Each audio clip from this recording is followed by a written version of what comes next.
శ్రీ వెంకటేశ్వర స్వామి వారికి ప్రీతికరమైన రోజు శనివారం కావడంతో వేకువజామున సుప్రభాత సేవ, తోమాల సేవ, ఆరాధన తీర్థ ప్రసాద గోష్ఠి, బాలభోగ నివేదన అనంతరం భక్తులకు దర్శనమిచ్చారు. అతి భారీ వర్షాల్లో కూడా అధిక సంఖ్యలో శ్రీ వెంకటేశ్వర స్వామి వారి విశేష పూజలో పాల్గొన్న భక్తులు స్వామివారిని దర్శించి తరించి స్వామివారి ప్రసాదం స్వీకరించారు. ప్రతి శనివారం దాతల సహకారాలతో అత్యంత వైభవంగా ఉచిత అన్న ప్రసాద వితరణగా చేశారు.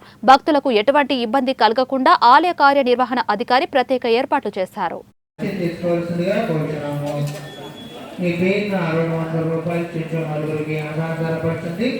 మీ పేరున 500 రూపాయలు తెచ్చే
మంగళం గోదరేంద్రాయ మహనీయ పురాణే చక్రవర్తి తనోజాయ సార్వభౌమాయ మంగళం సర్వావయవ సౌందర్య